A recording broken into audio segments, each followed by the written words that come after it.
Hello, y'all. Shaniqua is here. Finally, long time no see, I know. Haven't done a video in a very long time. It's been a couple months. Originally, the reason why I wasn't doing videos because I had gotten very sick. Caught a cold that stripped my voice pretty much. I wasn't even able to talk. I could barely whisper. So there was no way I was able to do videos. When I got my voice back, it was about fully back. It was about a little under a week ago. But there's been a tragedy in my family.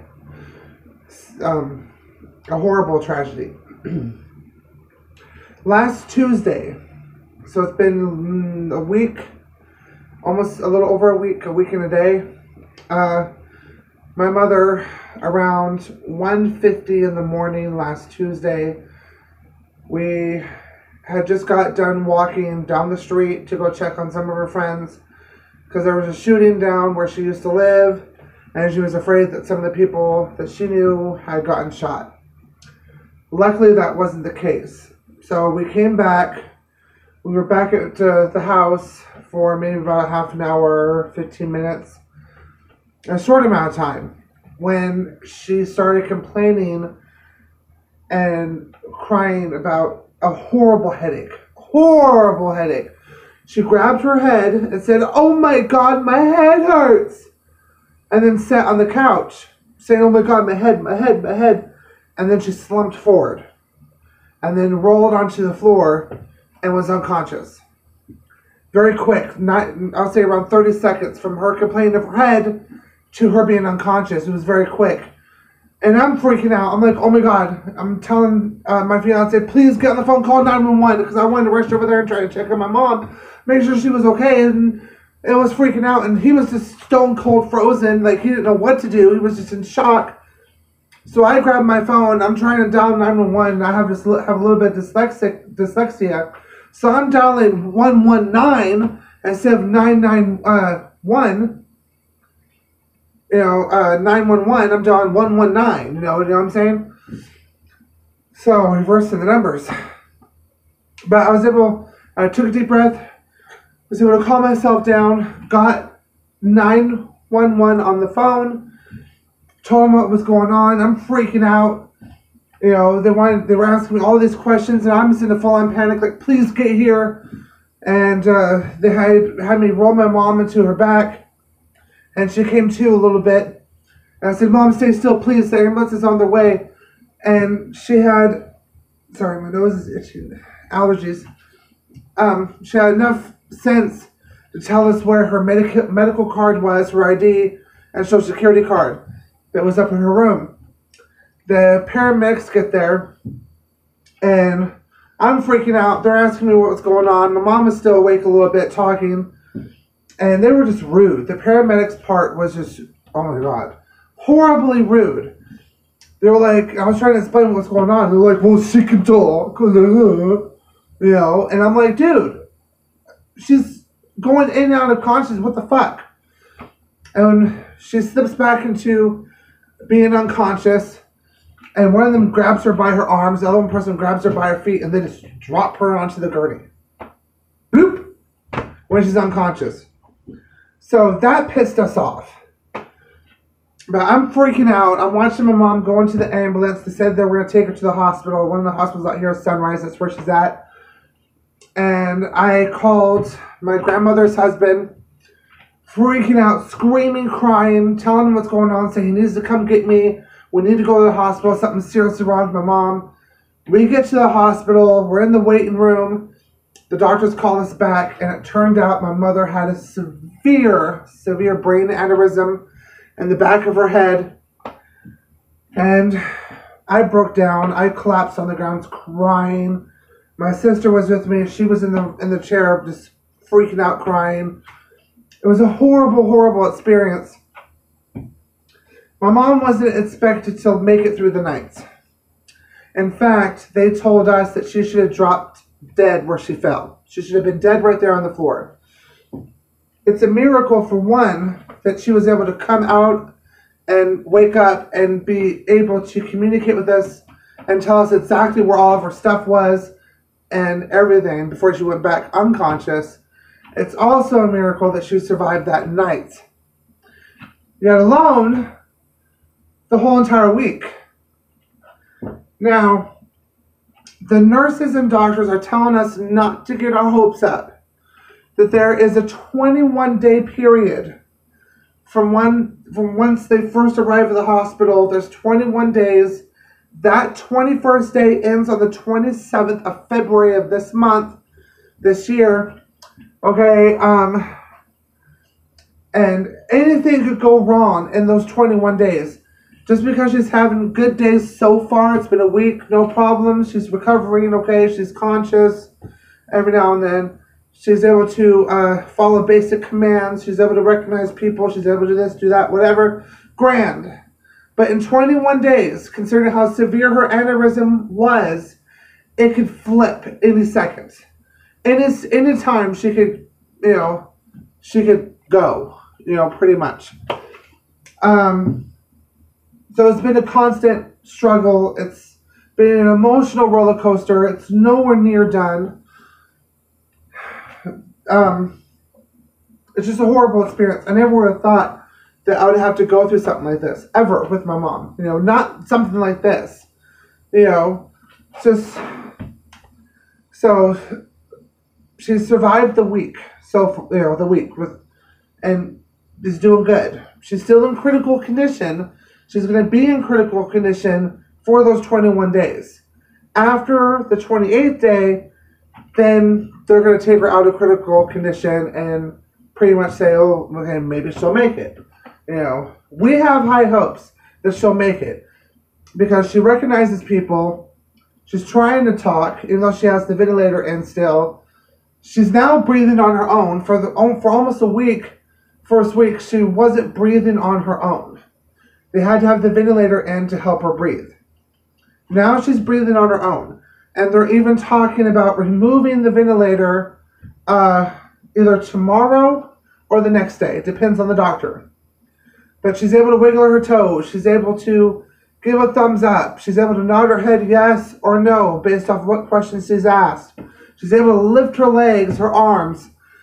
She recognizes people. Like I said, she answers questions with a nod or a no. So we have high hopes that she's going to pull through this. We really do. Even though the doctors and nurses are saying don't expect much. She's still critical. She could still go. She could still flip at any time and die from this. In fact, like I said, she should have died from this. It's a miracle, just even in that she didn't. Now, what I kept telling the doctors and asking the nurses and everything is how come there was no warning for something like this? Why were there any signs that she was going to have this massive aneurysm and could possibly die? We were just talking downstairs, having a typical conversation. She was perfectly fine. And then she just grabs her head, talks about how bad it hurts, and then she's unconscious, dying. If she would have been upstairs in her room, or somewhere outside, or from off chance we weren't home, she would have died. Flat out, plain and simple. So, it's just shocking. And what I can't wrap my brain around is my head is that why is there no warning? Why was there nothing, showing any signs or symptoms that this she's just perfectly fine and the next minute she's not, and the doctor said there is no warning. It just happens. I don't understand how something like that can just happen, but it just happens. But she's pulling through so far. So, I don't know, it's just really hard. And another thing I kept asking is, we believe in the scenario that everything happens for a reason. There's a reason for everything. And I couldn't wrap my brain around as what is the reason for this. Here's a plus side to this. I now know the reason for this. It brought everybody in the family together. My grandmother, for one, hasn't been in Vegas for many years. She refused to come back out here. She wouldn't visit. She wouldn't do this. But as soon as my mom's fighting for her life, she was on the next bus, Greyhound bus out. And she got here the very next day. My Aunt Shirley, who lives in Oklahoma, flew out here. My two brothers, Dominic and Donald, that we haven't seen in quite a few years as well. The social worker, anyone that's on critical condition in ICU, a social worker is assigned to help the family, tie up loose ends or whatever needs to be done. I asked her to find my brothers, Dominic and Donald. Find them. And she found them. Surprisingly, she found them. They're still here in Vegas and everything.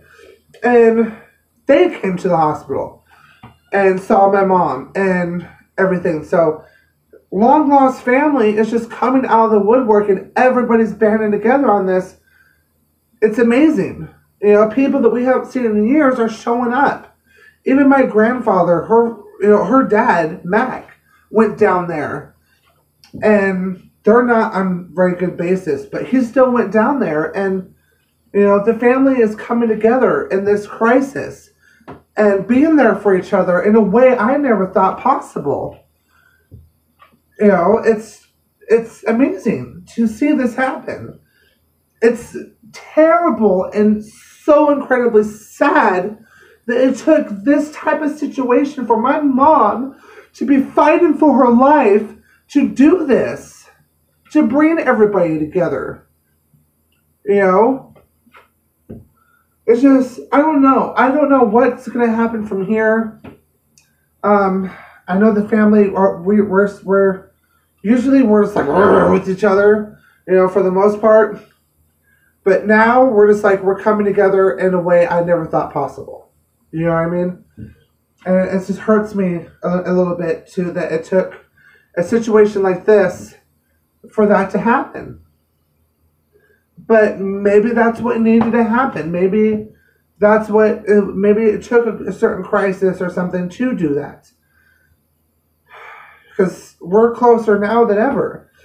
Me and my brothers are talking back and forth, texting. I'm keeping them updated and everything, and they're not going anywhere. They're staying with this situation.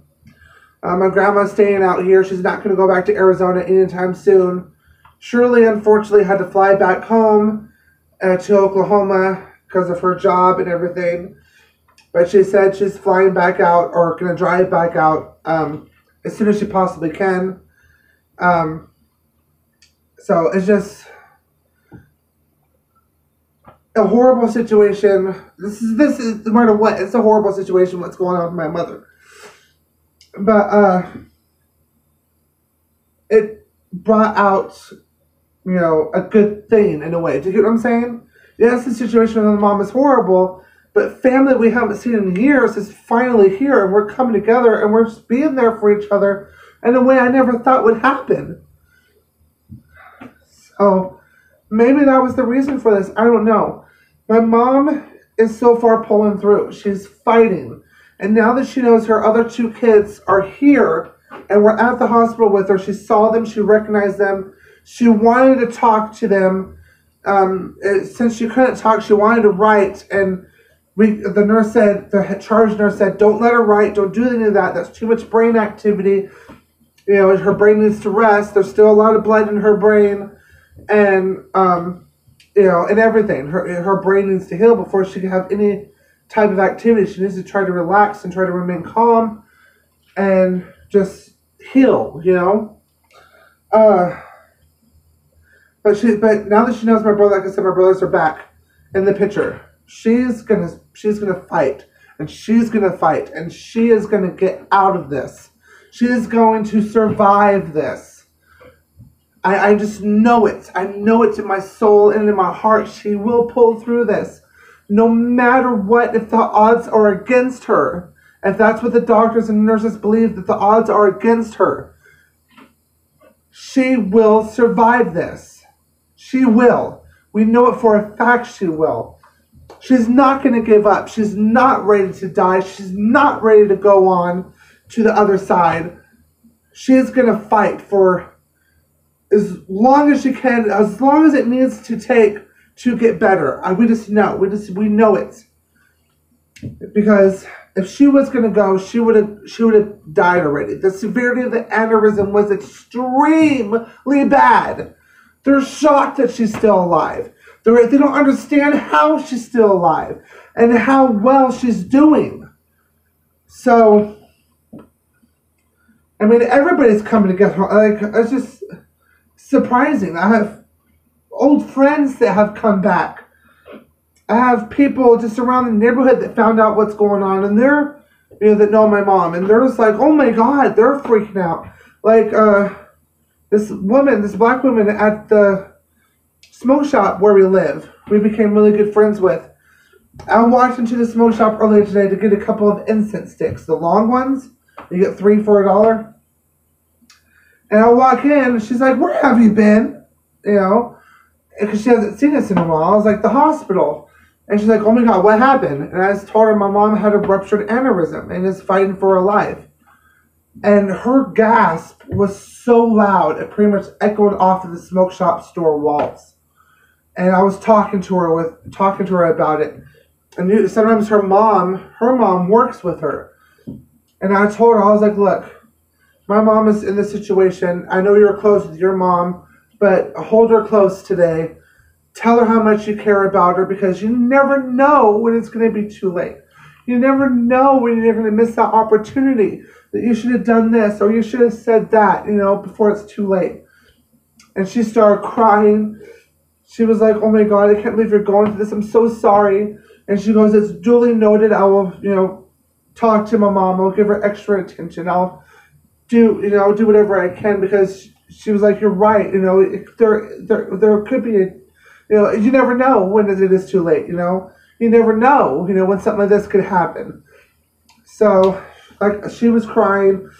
I was crying in the store, and she even wrote a note for my mom, which is downstairs. I should have brought it up here. It was a little short note saying that she hopes she recovers and makes it through this and pulls through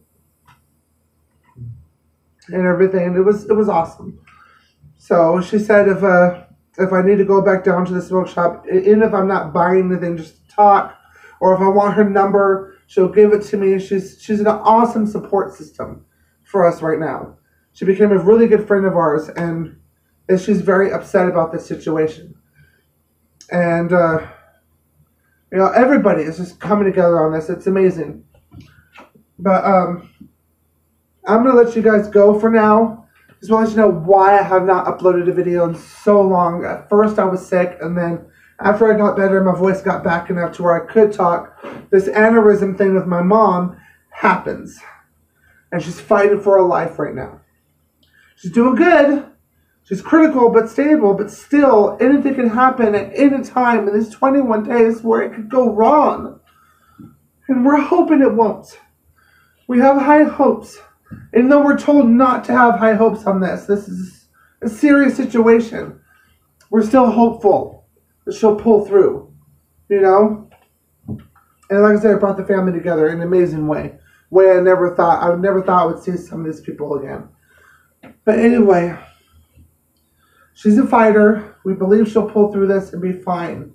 Only time will tell, though. I will keep you guys updated on this as much as I possibly can. I've been pretty much living at the hospital since this happened. So, anyway, I'm going to go for now. Love y'all. Hugs and kisses. Stay tuned for more videos. I'll be back as soon as I possibly can. Just give me some time to get videos up. It's craziness right now. Alright? Like I said, love y'all. Hugs and kisses. Alright? Mwah.